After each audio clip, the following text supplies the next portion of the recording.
coisa daquela maneira, e ela conta então para a igreja: eu vinha andando e aconteceu isso, isso e isso. É a narrativa dela. Nessa narrativa pode-se tirar lições, mas não podemos dizer que se nós levantarmos no mesmo horário e andar no mesmo caminho, que vai acontecer a mesma coisa. Então tem textos que são narrativas, contam uma história para se tirar lições, mas não podemos dizer que acontecerá conosco do mesmo modo. Hoje nós vamos estudar outros 3 gêneros literários: o profético, o sapiencial e o apocalíptico, que nós vimos na Bíblia e que trazem lições importantes que nós devemos então entender. O primeiro deles é o gênero profético, agora não é o poético, agora é o profético, porque a gente vê muito falar sobre profecia. A gente, na igreja presbiteriana, não há uma busca tão intensa por profecia como em algumas outras denominações, porque nas outras os cultos são basicamente movidos por profecias. As pessoas buscam a igreja para ouvir uma profecia e querem ouvir uma palavra como Deus dizendo e direcionando o que ela deve fazer naquela semana, como se a profecia fosse um ato de adivinhação. É para dirigir cada passo, dizer para a pessoa o que vai acontecer, se ela deve ou não comprar, ou seja, coisas do cotidiano que ela deveria tomar decisões em cima daquilo que ela conhece da palavra, dos princípios bíblicos. Essa pessoa não age dessa maneira. Ela quer uma resposta para que Deus decida por ela, e não que ela mesma decida em cima dos princípios dados por Deus. Então, profecias. A literatura profética está em grande parte do Antigo Testamento. A gente começa de Isaías até Malaquias, nós vamos ver aí, se não me engano, não estou errado na minha conta, são 11 profetas. Tem os profetas menores que falaram poucas coisas, tem os profetas maiores que escreveram muitas coisas, não é porque eles são maiores ou menores do que o outro, mas pela quantidade que escreveram. E eles então trouxeram a sua palavra, eles trouxeram os seus oráculos, a mensagem que foi trazida, eles escreveram o que aconteceu com eles escreveram aquilo como a vida deles foi dirigida por Deus, como acontecimentos cercaram a vida deles, perseguições que aconteceram pelo fato de serem profetas do Senhor. Tem muita gente que hoje que quer ser profeta na esperança de ter um destaque na igreja. Eu sou profeta. Conheço uma igreja que eles começaram com um movimento assim, e aí então as pessoas falavam, as pessoas oravam no seu lugar, mas aquela irmã que falava em línguas e profetizava, ela na hora dela orar, era chamada para orar na frente. Seria como um certo destaque, e a pessoa então assim: eu quero ser profeta para eu ganhar o destaque na igreja. É certo que tem um destaque, o profeta está na frente. Eu aqui estou fazendo o papel de profeta ao trazer a palavra de Deus para a igreja. Então, mas as pessoas acham que ter esse ofício profético, ela se destaca, ela tem uma importância maior, ela ganha alguma coisa a mais do que os outros, e aí então ela busca dessa maneira e da maneira errada. Os oráculos de Deus são palavras que trazem o povo de Deus de volta para Deus. Não são palavras de adivinhação. A Bíblia é clara ao dizer que os adivinhos não entrarão no reino dos céus. Os adivinhos, eles criam, eles inventam, eles mudam e dizem que Deus fala alguma coisa que na realidade Deus, ele não falou. E nisso então a gente vê que a determinação de Deus para esses casos é a morte daquele falso profeta que então eles estão dizendo que, inventando coisas como se Deus falasse. Muitos deles fazem relatos da sua vida. A gente vê, por exemplo, no livro de Jonas, a gente não vê um oráculo, a gente não vê uma profecia, a gente não vê um direcionamento de Deus dizendo vai acontecer isso. Não, a gente vê a palavra de Deus, o relato do que aconteceu na vida de Jonas, de como Deus o dirigiu até a cidade de Nínive, e apenas a palavra que ele deu à cidade, clamando e chamando a cidade ao arrependimento, para que eles então fossem perdoados por Deus e não fossem destruídos. Então a gente não vê um oráculo como nos outros livros dos profetas, falando de um Redentor, falando de um Messias, falando de uma situação diferente. Veja, irmãos, que quando se diz que o texto, apesar do termo hebraico para a profecia significar literalmente vidente, e hoje a gente vê as pessoas falar sobre vidência, como aquele que vê o futuro, e a gente vê na Bíblia dizer que esses profetas eram videntes, dá a intenção, dá a impressão de que nós estamos falando com o mesmo sentido de hoje. Mas as coisas, as próprias palavras, elas mudam com o tempo, elas trazem significados diferentes, e quando se fala de um vidente, a gente se engana ao achar que esses profetas, eles estavam lá o tempo todo para dar resposta para o rei. O que nós vamos fazer agora? E agora o que nós vamos fazer? Planta, não planta, colhe, não colhe, qual o tempo certo? Não. Os profetas, eles estavam sim à disposição de Deus. Os profetas, eles estavam sempre prontos para agir como instrumentos de Deus, para clamar ao povo, para que o povo voltasse para Deus. A tarefa essencial do profeta era de apresentar a mensagem de Deus, não tanto prever o que aconteceria no futuro. Qual é a diferença? A diferença é que aquele que quer prever o futuro, e a gente vê sempre no final do ano, tem aqueles videntes que eles declaram. Tem o pessoal, tem um Papa João Paulo II, eu me lembro da época que todo final de ano os videntes matavam ele. Esse ano o Papa morre, o Papa não morria. Esse ano o Papa morre, o Papa não morria. Isso é evidência. Os videntes, eles querem adivinhar, eles querem mostrar que tem um poder de conhecer o futuro. E o futuro só pertence a Deus. Mas o vidente, profeta bíblico, ele não estava lá para fazer a vidência, para ver o futuro, ele estava lá para dizer o que Deus queria, e quando Deus dizia que no futuro aconteceria alguma coisa, aquilo aconteceria. A gente vê, por exemplo, o relato de Saul. Quando Saul foi a vidente, ela era uma necromante, ela dizia que falava com o espírito, seria hoje procurar um espírita, um centro espírita, e Saul foi, ele diz, a vidente vai e diz que estava vendo um homem, diz que ela via Samuel, e que essa visão ele deu então uma palavra de um futuro que iria acontecer. Como que a gente sabe que ali não foi visto Samuel e não houve ali, ele não trouxe uma nova profecia? Porque não aconteceu como foi dito. Porque as profecias dadas por Deus, ela dizia, vai acontecer isso, em tal tempo, em tal hora, e vai ser dessa maneira, e as coisas aconteciam. Porque Deus, ele não adivinha, Deus, ele diz o que vai acontecer. Deus, ele controla a história e tudo acontece como Deus quer. Então, veja, o profeta, ele é um guardião da lei do Senhor. Isaías mesmo, ele diz o seguinte, a lei e os profetas, a lei e o testemunho, se eles não falarem dessa maneira, jamais verão a alva. Os profetas guardavam a lei. Eles faziam questão de testemunhar a lei, de fazer com que o povo voltasse a cumprir a lei. Nós acabamos de ler aqui no texto de Provérbios, dizendo que o temor do Senhor consiste em aborrecer o mal, a soberba, a arrogância, o mau caminho, a boca perversa, eu os aborreço. O homem de Deus, ele tem que se preocupar em andar de acordo com Deus.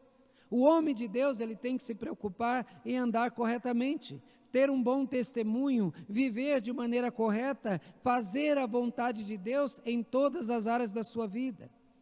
Só que no decorrer da nossa caminhada, corremos o risco de esquecer e às vezes falar alguma coisa que não é o correto, ou agir de uma maneira incorreta para nós que temos a responsabilidade de representar Cristo. E quando isso acontece, o que a gente faz? Qual é o papel da liderança da igreja quando um crente, ele começa a dar passos fora? Qual é, Márcio? Orientar, corrigir, exortar e, se a pessoa não se corrigir, disciplinar. Por quê? O nosso papel, levando então a essa responsabilidade profética para nós, de trazer a vontade de Deus, é fazer cumprir a vontade de Deus. E a gente viu os profetas então indo lá e cobrando. Por quê? Porque eles eram guardiões da lei. Veja, a função era de convocar o povo da aliança ao arrependimento em caso de desobediência. Quando alguém está em desobediência, é necessário cobrar. Então, nesse sentido, irmãos, todo crente é um profeta. Todo crente tem o ofício profético, o dever de fazer cumprir a palavra de Deus, o dever de avisar da vontade de Deus. Você que é crente, lendo os textos do Novo Testamento, Paulo então diz para a igreja que a igreja deve exortar, deve corrigir, e ele está falando para os crentes. Então, se o Silvan percebe que o Daniel está fazendo alguma coisa errada, qual o dever? É chegar e corrigir. Não vai logo bater, não vai com carinho. E aí então a pessoa ela se mantém dura. Aí é hora de começar então a ser mais duro, porque a gente começa com aconselhamento, depois vem com exortação e depois a gente vem com a disciplina. É uma caminhada. Então, se uma pessoa ao ser aconselhada, se ela recebe o conselho e ela abandona o erro, para que vai disciplinar? Né? Se ela já, no início, ela foi avisada, ela percebeu que ela tinha feito algo errado, e ela mesma não trouxe o escândalo, e ela caminha corretamente, tem um caminho certo de agir. Se uma pessoa é dura e rebelde, quanto mais ela vai ter, a ação com ela terá que ser mais dura. Então, o profeta tinha essa função, convocar o povo ao arrependimento. É uma pena que nem todos que querem ser profetas querem esse papel, porque, infelizmente, pouco se fala de pecado, pouco se fala contra o pecado, pouco se fala dos males do pecado. A gente vê as pessoas falarem muito de bênção, muito de dinheiro, muito de promessas, muito de bênçãos, mas se fala pouco demais sobre o pecado. Se fala menos ainda dos males que o pecado traz. E a Bíblia diz, como Isaías diz, que os nossos pecados, eles fazem separação entre nós e Deus, de maneira que Deus não nos ouve. Então, a consequência do pecado é a desgraça. Fora da graça de Deus, o homem está totalmente perdido. Então, se alguém está se afastando da graça de Deus, ele está indo para o pior caminho ou o pior destino que alguém pode ter, está distante de Deus. Então, cabe a cada crente, nesse sentido da profecia, conclamar o irmão ao arrependimento, dizer: irmão, volta, reconhece o teu erro, abandona o teu pecado, caminha novamente para a direção do Senhor, porque essa então é a nossa função. Irmãos, como disse o livro de Jonas, a gente aprende com ele para ver o nosso papel e como Deus cobra que façamos o nosso papel. Já disse que Jonas não traz um oráculo claro, mas traz a missão dele e o resultado da missão. E fala também de como Deus age quando nós nos omitimos do nosso dever. Nós lemos Mateus 28, que diz: ide e pregai o evangelho. Todo mundo já ouviu. Todo mundo já ouviu mensagens a respeito. Nós sabemos do nosso dever. Ide, ensinai todas as minhas palavras e batizai em nome do Pai, do Filho e do Espírito Santo. Fazei discípulos. Agora a pergunta é: nós temos ido? Será que nós temos obedecido ao ide de Jesus? Nós temos feito discípulo? Quantos discípulos você tem? Quantas pessoas aprendem de Cristo diariamente com você? Para quantas pessoas você se dirige falando: olha, Deus quer isso de você, é assim que faz, olha a minha vida, como Paulo diz, olha para mim, porque eu estou seguindo Cristo, então me segue, nós vamos no meio caminho. Para quantas pessoas você já se colocou como referencial? Porque você está caminhando tendo Cristo como referência, e você então caminhando no caminho certo, você pode dizer: vamos comigo. Porque a gente vê no livro de Jonas, como Deus ele fez com que o mar se revoltasse. A gente vê o prejuízo que aqueles marinheiros tiveram, porque o homem de Deus não estava cumprindo o seu papel. E quando esse homem vai e prega, a gente vê a mudança na vida de uma cidade, a gente vê a transformação daquela cidade, e a gente vê a mudança de um destino, porque Deus estava pronto para destruir a cidade, e pela pregação de Jonas, a cidade foi perdoada. Então veja que quando nós fazemos o nosso papel, nós vamos levar transformação de vidas. E se nós deixamos de fazer o nosso papel, nós seremos colaboradores da destruição daquelas pessoas. Então, estudar o livro de Jonas, a gente tem que ver essa visão. Isso é uma descrição, isso é a narrativa da vida desse homem. Então veja, nós vimos também falar a respeito dos encontros hostis que aconteceram, mostrando que ser profeta é agir de acordo com a vontade de Deus, e isso traz perseguição ao crente, porque as pessoas elas querem ser o profeta que tem um destaque, mas não querem ser o profeta que joga pedrada. Tem um ditado que diz que planta que produz é a que mais leva pedrada. O pé de laranja que mais produz é o que mais leva pancada para derrubar a laranja. O pé de manga que mais produz é o que mais leva pedrada para derrubar as mangas. Então, o crente que mais produz é o que mais vai levar a pedrada. E aqui a gente vê, então, a hostilidade que os profetas sofreram. É também a hostilidade que nós sofremos. Quando você vê um pastor que mete o dedo da ferida, que briga, que fala, que aparece na televisão, que aparece na internet, e esse recebe uma enxurrada de comentários depreciativos, ele é perseguido. Também você, no teu trabalho, quando você começar a cobrar que as pessoas falem a verdade, quando você começar a cobrar que elas sejam honestas e falar de como Deus exige que todos sejamos, você vai ser perseguido. Mas uma coisa que você tem que levar sempre na tua mente. Na quarta-feira passada nós falamos isso, que para a pessoa ouvir o ensino do Senhor e obedecer, ele precisa ser do Senhor. É impossível que alguém viva de acordo com a vontade de Deus sem fazer parte do povo de Deus. Eles podem até acertar em algumas coisas, mas na maioria eles erram.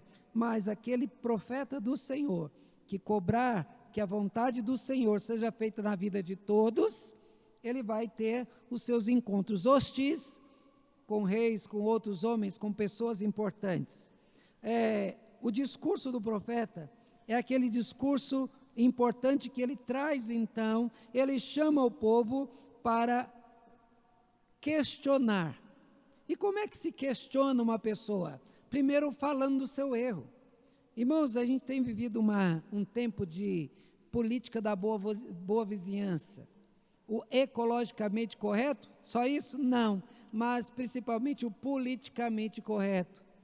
Politicamente correto é aquele que não mexe com a vida do outro. Deixa. É a vida dele que está vivendo, deixa viver do jeito que quer, não fale, não questione. E a gente vê que o profeta, ele tinha no seu pleito, ele apresentava uma espécie de um litígio. Ele vinha a público e ele dizia: vocês estão pecando fazendo isso.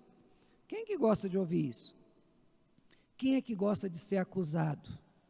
Quem é que gosta que alguém chegue, coloque o dedo e diz: você está errado ao fazer dessa maneira? Porque ninguém gosta de andar errado. Todo mundo gosta de viver e achar que está certo, ninguém vai se meter na minha vida. Quando o irmão seu diga para você, diz: meu irmão, que coisa feia, você está chegando atrasado na igreja todo dia. Você vai dizer: mas pera, você não sabe minha situação? Eu tenho 10 filhos em casa, tem isso, tem aquilo. Aí você vai querer se justificar para chegar atrasado. Só que no emprego você não chega atrasado. E os filhos não estão lá do mesmo jeito? E as dificuldades não estão do mesmo jeito? Será que justificaria? Mas quando o irmão chega e fala, você acha ruim. Quando o irmão fala a respeito de outras áreas também, que você está em falha, você acha ruim. É isso que o profeta faz nos seus livros, no trazer a sua profecia. Foi falar para o povo o pecado do povo e mostrar a condenação pelo fato das pessoas estarem agindo daquela maneira. Veja bem, desse litígio contém a convocação de testemunhas, pessoas para dizerem que aquilo que está fazendo de fato é assim, para comprovar que as pessoas estão erradas. Também a declaração de um caso que aconteceu, de algo real, de algo verídico. É como num júri. A gente vê os profetas fazendo uma espécie de júri, mostrando então ao povo, dizendo: esse é o pecado de vocês, há testemunhas, e aí então a exposição da transgressão. Irmãos, há muita proteção pessoal do erro. Enquanto que a gente deveria se alegrar, porque alguém está preocupado conosco ao falar de um defeito nosso, nós nos revoltamos contra as pessoas. Quando alguém chega para você e fala, por exemplo, hoje de manhã, por conta ainda dos efeitos da diabetes, minha pele é muito seca. Aí então, ela fica descamando, eu tenho que passar um produto no rosto para ficar a aparência melhor. Mas se eu não passasse, se eu chegasse aqui, como eu estava de manhã, alguém chega e diz, pastor, mas que a pele está feia do rosto, está descamando, logo que a gente quer... Não, mas peraí, o que a irmã tem a ver com a minha pele no meu rosto? Ao certo, não é então eu tratar para ficar mais bonitinho? Né? Mas a gente não gosta que os nossos defeitos, também nas outras áreas da vida da gente é assim. Quando alguém vai e fala, apresenta então, expõe a nossa transgressão, o nosso ato, a nossa atitude errada, a gente pode se revoltar contra.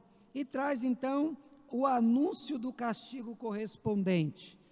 Olha, irmãos, um dos atos mais terríveis que o pastor tem que agir é quando ele tem que vir à frente dizer que um crente foi disciplinado e dizer então a consequência do seu ato. Foi disciplinado por tal pecado, então agora ele está afastado da comunhão. Esse é o papel do profeta no Antigo Testamento. Ele tinha que mostrar o erro, ele tinha que mostrar com testemunhas que não tinha como, aquilo era fato, mostrar as consequências e o castigo de Deus. Mas também, os profetas, eles conclamavam o povo ao arrependimento. Não adianta eu falar apenas do erro. Fátima gosta de falar disso, né, Fátima? Não adianta dar apenas o diagnóstico do erro. Você tem que propor uma solução. E é isso que os profetas faziam.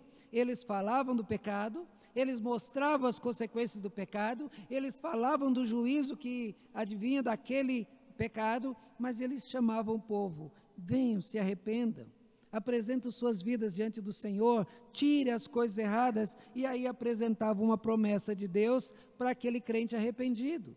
Meus irmãos, esse é uma síntese de toda a palavra de Deus, porque a palavra de Deus, ela faz isso. Ela nos apresenta diante de Deus como pecadores. Ontem eu estava no culto lá na segunda igreja, e o pastor pregando, e a irmã chegou para o pastor e diz assim, pastor, tem 2 anos que o senhor está me tratando diferente. Não, irmã, não estou não. Está assim, pastor. É porque é uma minha vizinha que não gosta de mim, eu sei que ela veio procurar o senhor, ela falou um monte de coisa ruim de mim. Ele falou, eu me lembro que essa mulher veio, mas eu não tratei a senhora diferente por isso, não. Pastor, ela falou muita coisa feia de mim. Ele disse, não, mas não falou tudo não. Tem coisa pior ainda que ela tinha que falar. Ela não falou que a senhora é pecadora, que a senhora merece o inferno. Ela não falou de todos os sentimentos da senhora. Ela não falou tudo que a senhora pensa. Por quê, irmãos? O grande problema é que a gente quer se apresentar como pessoas boas, que não tem pecado, que não tem falhas, e diante de Deus nós somos feios. E aí ele até falou o seguinte, olha, você acha que eu sou feio? Você precisa me ver por dentro. Porque se cortar aqui e mostrar que sou dentro, você vai vomitar de nojo. Então, nós somos mais feios. Então, se nós nos apresentássemos como somos de fato, ninguém nem olharia para a nossa cara. Mas o profeta tem que expor o pecado, mas ele também tem que expor, convidar, mostrar às pessoas que o arrependimento muda a situação. O arrependimento traz de volta para o caminho, o arrependimento abre as portas novamente, e isso então, na literatura profética nós encontramos. É o povo dizendo, venha, e a promessa de Deus é de salvação. O profeta Oséias disse, rasgai o vosso coração e não as vossas vestes. Era muito comum as pessoas, para mostrarem-se arrependidas, elas vinham a público e elas então rasgavam, está arrependido. Rasgar a roupa é fácil. Mas o profeta diz, rasgai o vosso coração, porque diante do Senhor você tem que fazer algo que é mais profundo, e a mudança vem, e a promessa então no livro de Oséias é que haveria uma nova vida, com novas pessoas, falando diferente, vivendo diferente para Deus, um derramar do Espírito, uma transformação, isso é a promessa, chamado arrependimento, mostrando as promessas do Senhor. E agora dizendo volta, veja bem, lá em Jeremias 3:12 diz: volta, ó pérfida Israel, diz o Senhor, e não farei cair a minha ira sobre ti, porque eu sou compassivo, diz o Senhor, e não manterei para sempre a minha ira. Então a palavra profética continua: abandone o pecado, se arrependa, volte para o Senhor, e Ele tem uma vida diferente e próspera para você. O crente é o porta-voz, como os profetas são, e o porta-voz fala aquilo que é a vontade do Senhor. A gente vê na literatura profética os oráculos de salvação. São aquelas palavras que mostram a vinda de um Messias, como Isaías mesmo fala do servo sofredor, e ele fala do Messias que viria, e aí então traz a esperança. Essa palavra a gente vê e a gente aplica na nossa vida, mostrando que Cristo, o nosso Salvador, Ele transforma a nossa vida, Ele dá um novo rumo, uma nova direção. Há transformação, há a possibilidade de uma vida rica, abençoada e abençoadora. A gente vê então na palavra profética, nesses oráculos de salvação, a esperança que podemos ter. Nem tudo está acabado. A gente vê que há um local que nos espera, um local preparado por Deus. A gente vê muito nessa linguagem profética também parábolas. Se não me engano, é o profeta Jeremias, para trazer a palavra, porque hoje eu sou pastor, tenho aqui uma igreja, estou aqui com aparelho de som, vocês estão sentados me ouvindo, mas na época era diferente, não tinha igrejas, e os profetas não trabalhavam no templo, os sacerdotes sim, porque lá tinha a questão dos sacrifícios, mas eles vinham para as praças, para os mercados, eles vinham para a rua e tinham que chamar a atenção do povo. Então era algo como se fosse meio que de forma teatral, e se não me engano é o profeta Jeremias que ele vai lá e pega uma canga, um canzilo, né, e coloca na cabeça dizendo: é assim que vai acontecer, e aí diz: virá a Babilônia e vai levar vocês presos. E o pessoal, com raiva dele, pega aquela canga de madeira e quebra e joga fora, diz: não vai acontecer nada disso, você está inventando coisa.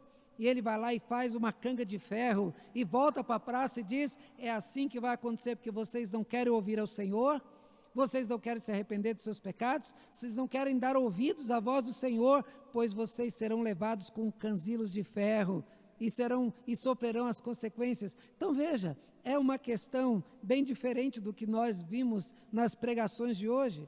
Então a gente vê essa apresentação através de parábolas, de alegorias, de provérbios, e tudo isso para poder chegar ao coração das pessoas. Por isso, quando a gente vai ler os profetas, a gente tem que tomar o cuidado de perceber o que é uma alegoria, o que está sendo dito, se é uma parábola, para ver como que se aplica. Porque, por exemplo, se você lê a parábola do rico e do pobre, quando Jesus fala que o pobre vivia na miséria e ele morreu, e depois ele está lá no seio de Abraão, e o rico que vivia em fartura foi para o inferno, você pode dizer: então todos os pobres vão para o céu e os ricos vão para o inferno?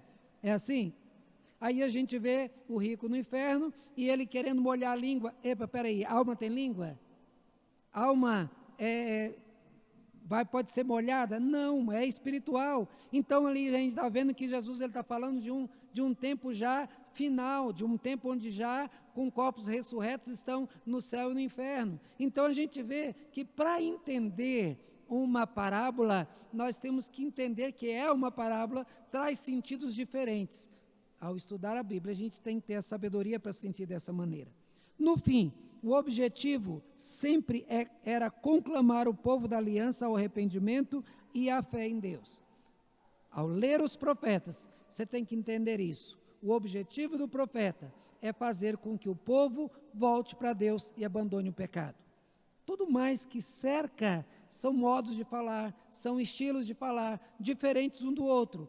Por exemplo, a gente vê Isaías, que era talvez um descendente da realeza, era alguém que tinha estudado, era alguém que tinha muitos recursos, e a gente vê Amós, que era um boieiro, que foi chamado por Deus aos 88 anos de idade, e agora ele está então servindo ao Senhor, mas qual conhecimento, preparo que ele tem para isso?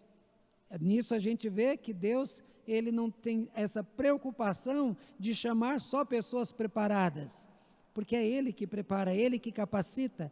Você pode pegar uma pessoa que tem estudado muito, mas ela não tem o conhecimento de Deus, ela não vai ter nada para ensinar a igreja.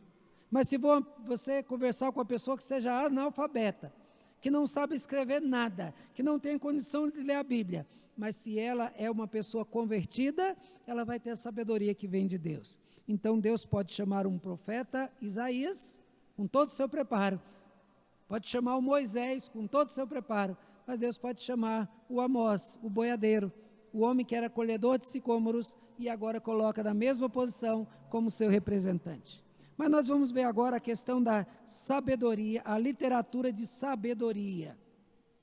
A gente vê essa literatura de sabedoria no livro de Jó, nos Provérbios e Eclesiastes. Ela se distingue com a preocupação, com a sabedoria, com o cultivo, com a busca da sabedoria. Logo no início de Provérbios, diz o seguinte: se você buscar a sabedoria, como você busca o tesouro, você encontrará. Se alguém dissesse para você, rapaz, Fátima, o antigo morador dessa casa aqui onde você mora, ele enterrou um pote cheio de ouro aqui.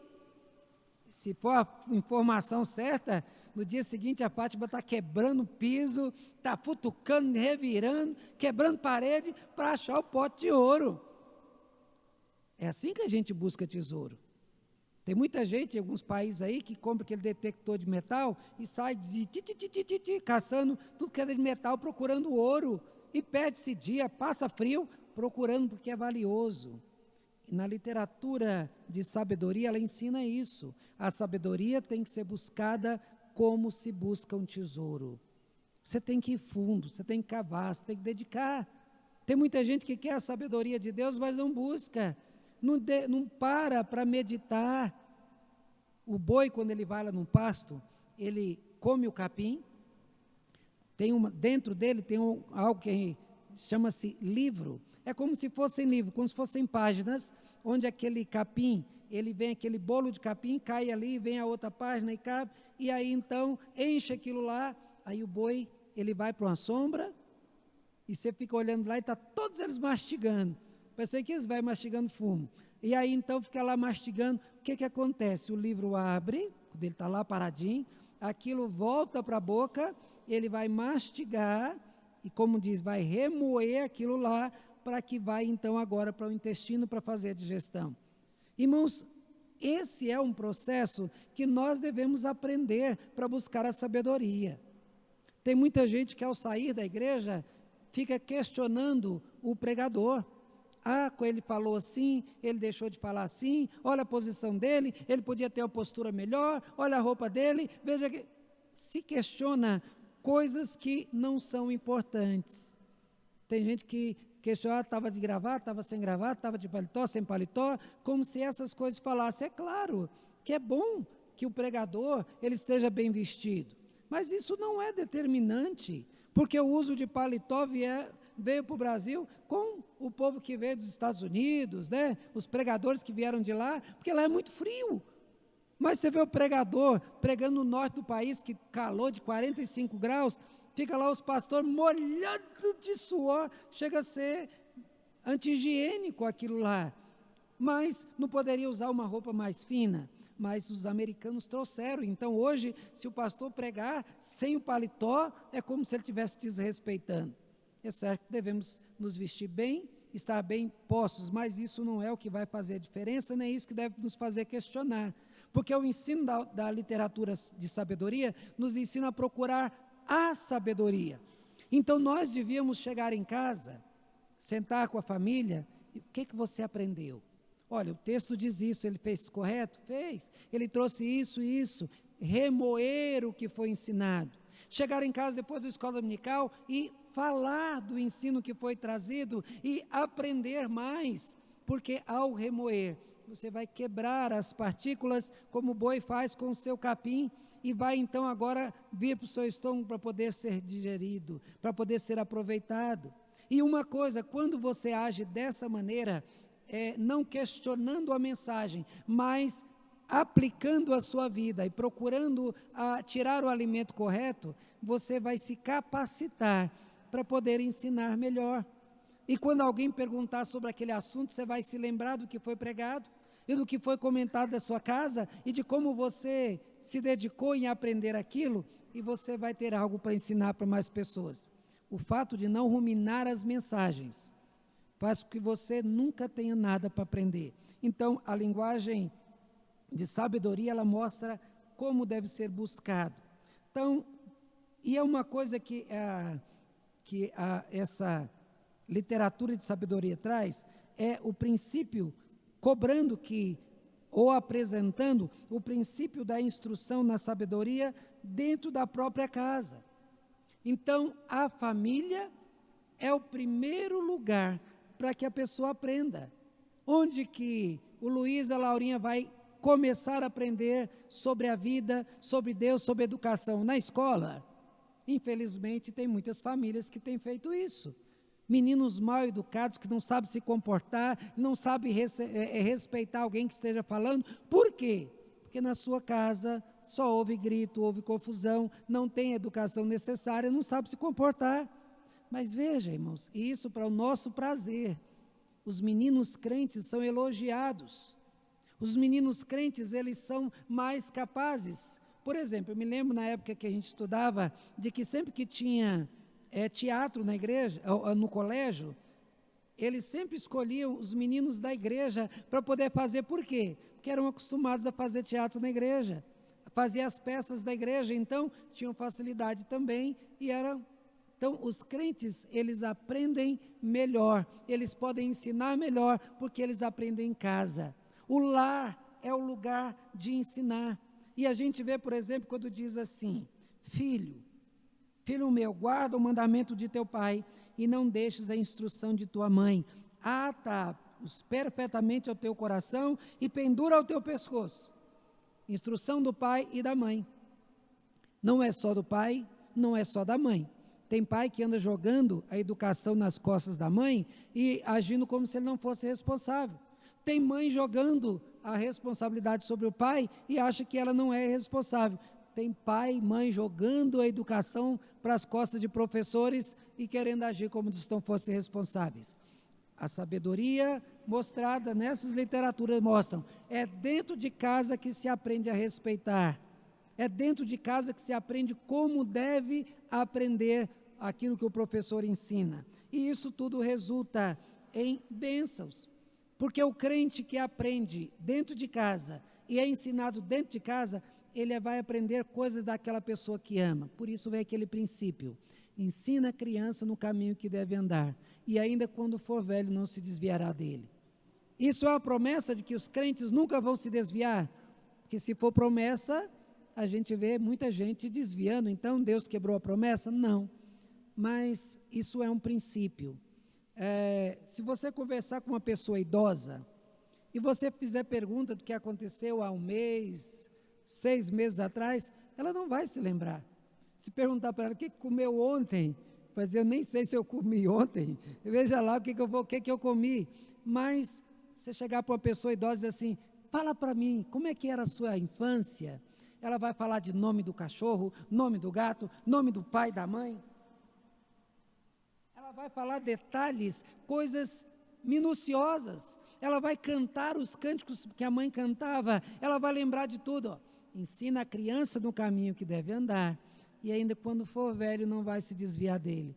Quantos idosos que foram ensinados no caminho do Senhor quando criança, abandonaram, desviaram, se perderam, mas quando a idade foi chegando, esse ensinamento voltou à mente, e a pessoa então voltou a buscar o Senhor. Diz: eu me lembro que a mãe ensinou, e aquele valor ficou impregnado no coração, e aí então a pessoa voltou para o Senhor. É a esperança que a gente tem com os nossos filhos, que aquilo que nós ensinamos será trazido então à mente. Veja, uma definição desculpa, eu dei um pulo aqui, que caiu aqui a revista. Então, essa questão do lar como sendo o centro do lugar de ensinar. A gente vê a questão dessa literatura de sabedoria como provérbios. E o que é um provérbio? Provérbio é um pensamento, uma experiência particular ou uma observação de algo, de um fato, cria-se um provérbio. A literatura de Confúcio, por exemplo, toda é baseada nisso. Um pequeno provérbio que traz uma sabedoria, que traz uma lição importante. A gente vê o dito do sábio, que traz uma afirmação didática.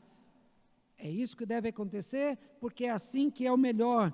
O dito numérico, como a gente vê lá em Eclesiastes, fala assim: 6 coisas o Senhor aborrece, a 7ª a sua alma abomina. Então, são maneiras para você parar e pensar quais são as 6.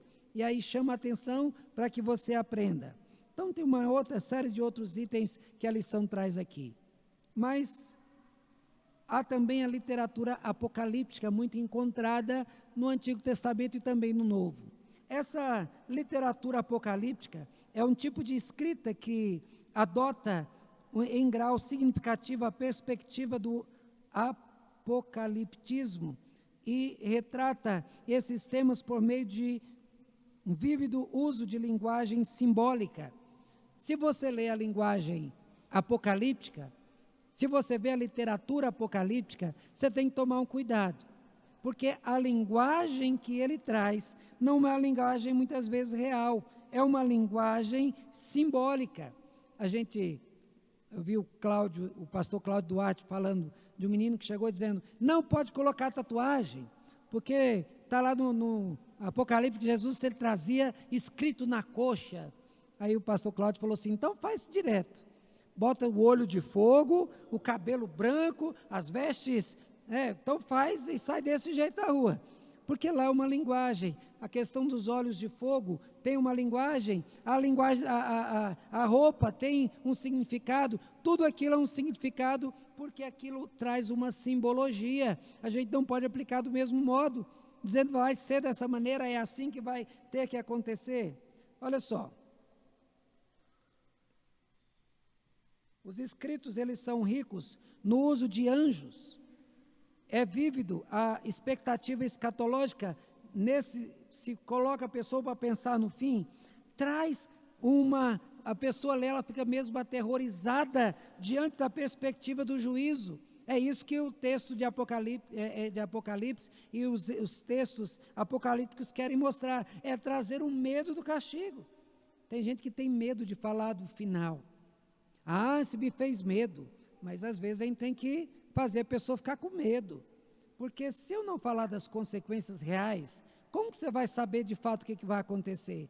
Então, às vezes a gente tem que sentar e falar para a pessoa, dizendo: olha, o resultado dessa sua atitude é isso e é isso. Mas a mensagem principal da linguagem apocalíptica é mostrar para as pessoas o seguinte: há esperança. As coisas estão feias, podem piorar, mas no final o Senhor trará consolação. O Consolador virá o agente de Deus que vai transformar. A mensagem de Apocalipse, por exemplo, é a seguinte: o inimigo vai lutar contra a igreja, ele vai se esforçar com todas as suas forças e todos os seus meios para vir contra a igreja, mas no final Cristo virá, e com uma palavra da sua boca ele vai destruir os inimigos e vai pegar os fiéis do Senhor e levar junto consigo. Essa é a linguagem apocalíptica que a gente vê em vários textos do Antigo Testamento e a gente vê também no Novo Testamento.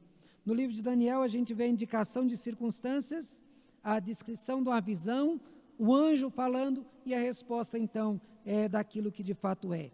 A função da literatura apocalíptica é mostrar para onde a história caminha. É para mostrar que Deus ele tem um controle da história. Ele conhece, foi Ele que deu o passo inicial da história do homem e é Ele que vai dar a palavra final da história desse homem. Então, meus irmãos, nós encerramos então a respeito dos gêneros literários do Antigo Testamento. E isso vai mostrar para nós que ao ler a Bíblia, devemos tomar o cuidado de nos preocupar com que tipo de gênero aquele texto se refere. Como ele foi escrito, qual a preocupação, para que a gente tire da Bíblia a mensagem como ela deve chegar ao nosso coração. O que ele de fato disse e o que ele quis ensinar e como devemos aplicar. Que com essa preocupação, que a gente possa ser mais sábio, que a gente possa se alimentar melhor daquilo que a Bíblia nos traz. Amém? Que Deus abençoe.